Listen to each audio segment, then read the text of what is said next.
Good morning, I'm Paolo del Rosario and welcome to WeatherHQ. Today's headlines. A group of scientists says climate change is making the Philippines more vulnerable to tropical storms with rising temperatures, putting the country at nearly double the risk of deadly typhoons. Researchers with the World Weather Attribution Group explained the unprecedented formation of 4 typhoons around the country in November was made 70% more likely as a result of global temperature increase of 1.3 degrees Celsius. Digital solutions are made available to farmers to make their livelihood sustainable. I'll speak with Agro Digital PH later on in the show. And we'll give you the weather outlook in other parts of the globe as well.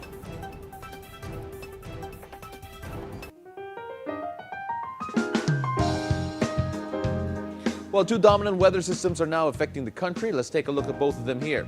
First is the northeast monsoon in the northern and central Luzon and the intertropical convergence zone affecting southern Mindanao. As you can see, the northeast monsoon coming in affecting the northern part of the country, while in the south is the ITCZ over in Mindanao. Now, due to the northeast monsoon, cloudy skies and light rains are expected in Cagayan Valley, in Apayao, in Kalinga, and Mountain Province in Ifugao. Now, this weather system will also bring partly cloudy skies with isolated rain showers over in the Ilocos region and the rest of the Cordillera Administrative Region, as well as Central Luzon.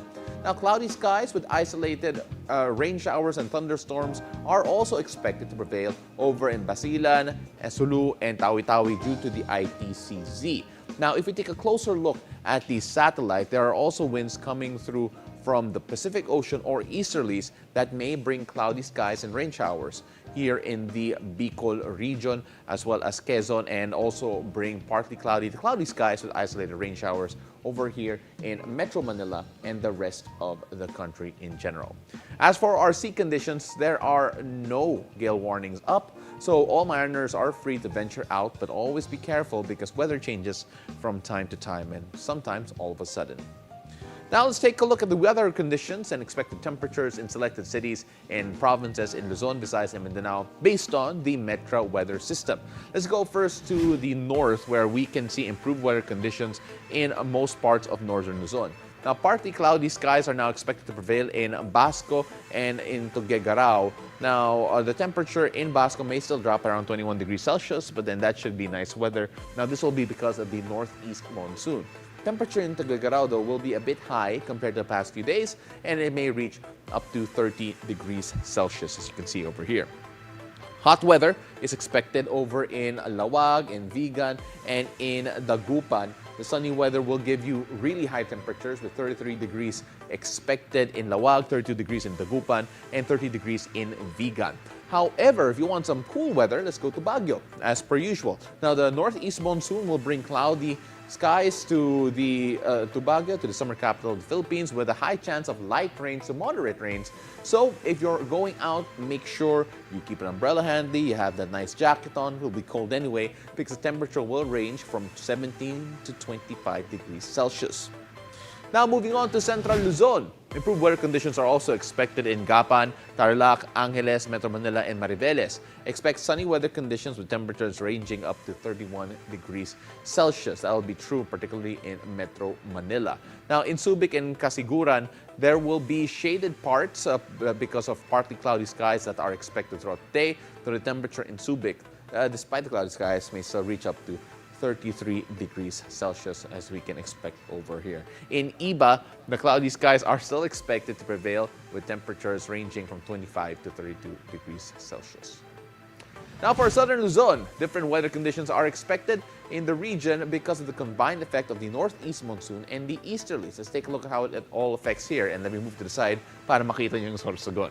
Now, good weather is expected in Tagaytay, Calamba, and Romblon with 20 to 29 degrees Celsius. So we can see here, while in Coron and Puerto Galera, Legazpi, and Daet, as well as Virac and Sorsogon, right over there, you can expect cloudy skies with rain showers throughout the day. Temperatures in Corondo may reach up to a whopping 32 degrees Celsius. So if you're going to spend time over in Coron, do watch out for that.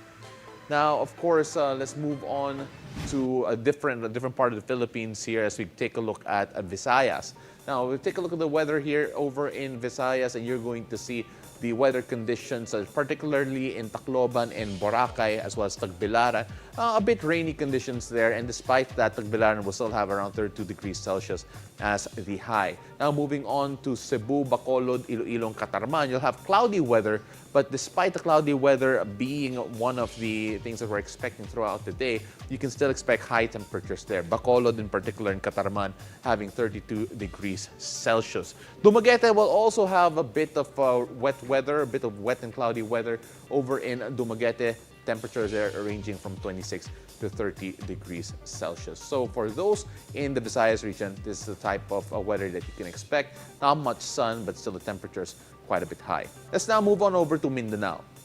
Now, as we mentioned a while ago, the ITCZ is the active weather system here. So it will bring cloudy skies and rain showers, particularly in Zamboanga, Dipolog, Marawi, Butuan, General Santos, and Metro Davao. Let's zoom in first to Cagayan de Oro, where cloudy skies are expected, but with minimal chance of rain showers. Now, the highest temperature is, as it typically is, will be in Zamboanga and Dipolog. As you can see here, 34 degrees Celsius and around 20 degrees Celsius being the low in the region here in Mindanao. Now, for Zamboanga and Dipolog, not sunny weather, but still temperatures are going to rise. Now, residents in these areas should also be prepared for possible flash floods and landslides due to the moderate to, at times, heavy rains. Now, it is a Friday, and we're excited to see what the weather will be like for the weekend, and of course, when the week starts next week. So let's see if they'll be suitable for your weekend plans with the 3-day weather forecast based on the Metro weather system. Cloudy skies with chances of sudden light rains are expected in Metro Manila throughout the weekend. So if you're going out, make sure that you are prepared for sudden light rains. Nothing too heavy though. As you can see here on Monday, you can expect partly cloudy skies throughout the day with temperatures around 23 to 29 degrees Celsius. Not quite chilly yet, but then by Metro Manila standards, this is actually quite cool. Moving down south to the Queen City of the South, Metro Cebu. Cloudy skies with rain showers and thunderstorms are expected tomorrow and on Monday. Now, on Sunday, though, cloudy skies are also expected, but with low chances of moderate to heavy rains, as you can see here. Temperature in Metro Cebu for the next 3 days ranges from 26 degrees to 31 degrees Celsius, with Monday being potentially the coolest one. Temperature in Metro Cebu, again, until 31 degrees Celsius being the high. Now, let's go take a look at Metro Davao, where you can breathe from the continuous rains as improved weather conditions are expected this weekend. But come Monday, be prepared to start your week with a few cloudy skies and rain showers. Temperature in Metro Davao ranging from 22 to 33 degrees Celsius this weekend. And of course, Monday, you can expect 25 to 32 degrees Celsius. So that's the 3-day weather forecast for different parts of Luzon, Visayas, and Mindanao. Up next, when we return, we're going to talk about the digital solutions available for farmers with Agro Digital PH. Stay tuned. You're watching WeatherHQ.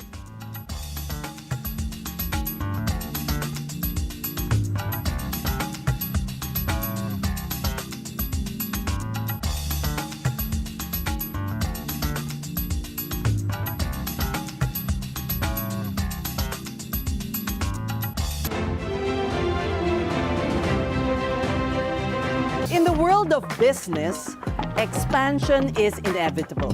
So I was a serial dater. Not just a serial entrepreneur. Yes. You need fresh perspectives. Different perspectives, different capabilities. The sense of fulfillment, the sense of accomplishment. It's like you gave birth. The relationships we have, how we treat our people. For me, that is the essence. I'm Ces Orenia Drilon at ito ang Usapang Bilyonaryo. Good morning, everyone! A platter of positivity, a cup of the hottest information, and a slice of what to expect for the whole day. With excitement, positivity, and fun. Join Paolo del Rosario, Ann Asis Carrillo, and Monique Tuzon. It's a beautiful day! 7 a.m. on BNC, the Bilyonaryo News Channel.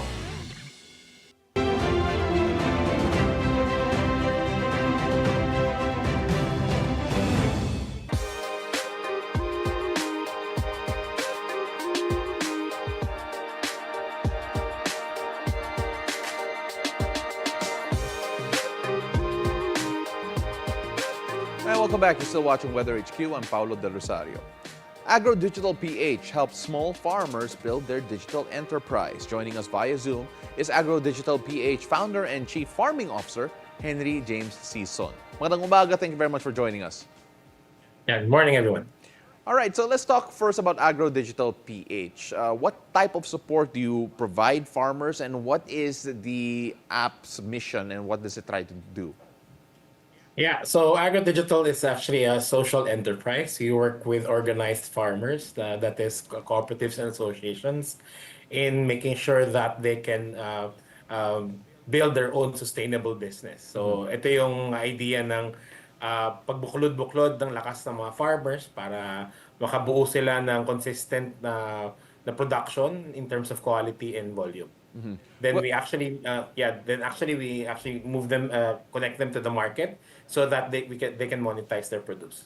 Well, there are also mobile apps available as part of this. Are you using technology trying to bridge all of these gaps that you see? Can you tell us a bit more about how those apps work? Yeah, so basically for our applications, we provide the end-to-end supply chain solutions for farmers, from demand management, yung mga e-commerce portals. So basically, dyan yung manggagaling yung ating demand. And then we have a platform for production management so that we can ensure that we can align the production to the demand in the market. We also have a platform for logistics. Yeah. No, logistics as well as consolidations of warehouses. Henry, one of the things that a lot of people are curious about is how these farmers do adapt this type of technology, because there's some people have this perception that may konting barrier with regard to adopting technology, digital solutions to such an old way of life in terms of agriculture and farming. How successful have farmers been adopting these solutions that you provide and the training that you do provide for them as well? Yeah, so we divide our customers, our farmers and fishers into two, no? So there's second career farmers, yung mga tipong galing sa ibang industry. Let's say they were engineers or they're actually teachers or OFWs. In 30 days, they should be able to actually make use of our platform kagad. So they can really jump into the system almost readily. The challenge actually lies on traditional farmers, to your point earlier. Ito yung mga nahihirapan talaga. Usually, it can take anywhere between 3 to 9 months. No, really interested in improving the life and ability to earn of these farmers. So talagang pinagtsatsagaan po natin. No? Hindi siya straightforward, but it's slow going. But once they actually choose to be with us, very seldom na po yung fallout sa platform. We're seeing screenshots here of the platform that you have. It obviously looks very modern. Is that something that you struggle to teach some of the more traditional farmers and users there? Because again, this is something that I'm assuming for those from more far-flung areas, medyo nahihirapan sila. That's right. And also technology, I mean the network, yung connectivity is also a problem and issue, no? So we do have workarounds on that, manual workarounds. Ang idea talaga is to actually get them hooked in terms of the money as well as the income that's generated on the platform. Unlike other platforms, you consolidate, meaning we try to achieve economies of scale. Yeah. No, we don't deal with individual farmers, but rather cooperatives and associations. So can you tell us a bit about the reach that you have currently and of course the future plans to expand that reach that you have? Yeah, so currently we have about 38,000 farmers and fishers on the platform. And we provide about 1,500 to 2,000 farmers with regular income, which is we provide orders, no, on a weekly basis. Currently, our turnover is around 50 tons on a weekly basis, no, of fruits and vegetables. In fact, this year we actually hit our gross of about 115 million na, no, as of end of November. So it's really proof of the pudding that it's actually working, and most of the proceeds actually go to our farmer and fisher partners. And expansion, of course, are you going to try and get more farmers in or try to expand the reach of Agro Digital PH to those who actually want to consume this? Oh yes, definitely. So currently our presence is in Luzon and the Visayas. Hopefully by middle of next year, we should actually be in Mindanao. The idea really is to galvanize the strengths of farmers into clusters so that we can provide affordable food for our countrymen. Of course, I'm sure a lot of people are now curious about this venture. How can potential clients contact you or even try and partner up with you? Yeah, so we're actually on Facebook, so that's the easiest one. Please just look up AgroDigital PH, send us a message, and we'll respond promptly. Henry, right before we let you go, of course, this is a venture that maybe not a lot of people think about with regard to turning this into a business, a profitable business, and of course, helping out farmers as well. Just what personally for you is your driving force with this particular business with AgroDigital PH? Yeah, so I'm also a farmer. So I'm actually an IT person for the past 30 years. Around 10 years ago, we started, well, basically, I wanted a second career and I thought farming was easy. Hindi po pala totoo yun, no? It's actually more complicated than IT. But the thing was, we said, there has to be a better way for farmers to actually earn money. And yung big idea during the time was, well, we need to galvanize cooperatives and associations to really make sure that they have a place on the table, that they can consolidate their goods and go directly to market without the interference of multiple intermediaries. And that's basically the solution. And the Going direct to potential? market. How exciting is the potential of this? Oh, I mean, it's a huge potential. For us, we started consolidation, for instance, in 2021 for 300 kilograms a week. No? So 300 kilos lang ang nakukuha namin sa farmers. Ngayon, nasa 50 plus tons na kami Wow. in less than 3 years. So there's a lot of potential to it. People just has to listen.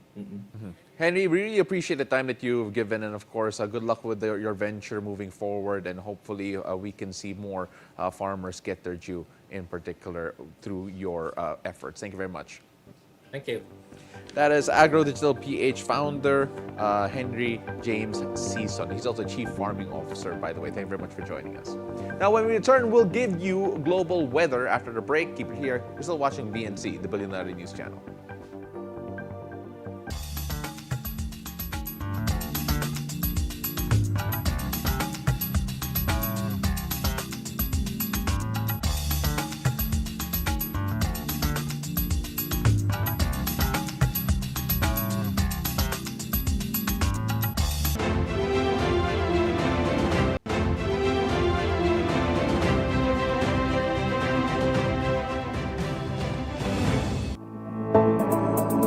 Now let's take a look at the global weather in other parts of the globe. This is WeatherHQ. In the United States, the sun will shine bright in Phoenix, Memphis, and Washington. And good news for residents because it will help keep themselves warm amid the cold weather, especially temperatures. Let's take a look at that here. 23 degrees over in Phoenix, and of course 13 degrees in Memphis, while Washington, D.C. will have around 7 degrees Celsius. Salt Lake City and Utah, though, will have partly cloudy skies. Still beautiful weather, though, but the temperature very low, around 8 degrees Celsius over there. Now, a snowfall is expected in Indianapolis, and that's the reason why we are at -4 degrees Celsius. Weather we never experienced here in the Philippines. Now, those in those areas, make sure keep yourselves warm. I'm sure you already know what to do with regard to that weather, so do stay warm and cozy. Let's go on over to Europe, where cloudy weather is also forecasted in London, Liverpool, and Oslo. Temperatures are very low in Liverpool in particular, has 8 degrees Celsius over here, while Oslo will have around 3 degrees Celsius. Now, 3 degrees Celsius also expected in Stockholm. But then here, residents could expect cloudy skies with rain showers, so prepare for that type of temperature. Moving on over to Milan in Italy. Cloudy skies with rain showers are also expected at 5 degrees Celsius. So stay indoors if you can, keep yourself warm and safe from the rain. However, let's see how things look like in the biggest continent in the world, in Asia. Now, it is normal to have a variety of weather conditions considering the big sprawl, so we're going to see that here today. Kyoto in Japan will have cloudy skies with around 11 degrees Celsius, while snowfall is forecasted in Shosan. Now, that will be around 2 degrees Celsius over there. Taichung, pretty good weather conditions expected with partly cloudy skies at 22 degrees Celsius. And in Bali and in Singapore, our ASEAN neighbors, Cloudy skies with rain showers are expected to prevail today. Now, despite the rains, temperatures are a bit high. Singapore in particular, it's like you're in the Philippines, 32 degrees Celsius, while Bali around 29 degrees Celsius, so it's like you're in Boracay.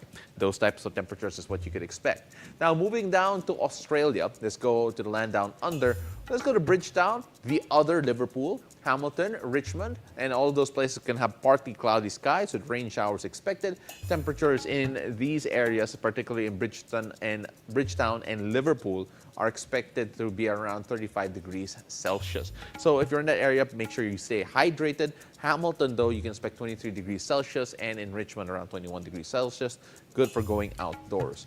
Queenstown will have cloudy skies with rain showers expected with a low temperature of around 15 degrees Celsius. Again, summertime in Australia, so do make sure that you stay healthy, that you do put on your sunblock, avoid a bit of that exposure to the sun, and make sure that you prepare for this type of temperature. Now, let's go on over to Africa, where partly cloudy skies are expected in Maine, Saroa, and Toliara. Now, expect hot weather because the temperature could reach around 30 degrees Celsius in Maine, Saroa, and 34 degrees in Toloria. Now, in Luena and Morogoro, cloudy skies with rain showers are expected, so don't forget to bring your umbrellas if you're going out. Now, temperature in Luena, though, is going to be around 28 degrees Celsius, and in Morogoro, it's going to be around 30 degrees Celsius. My challenge to all of you, go look at a map and point out those cities without Googling it. That should be a lot of fun. And that's WeatherHQ for today. Join me again next week, whatever the weather, here on BNC, the Bilyonaryo News Channel. I'm Paolo del Rosario. Have a happy weekend.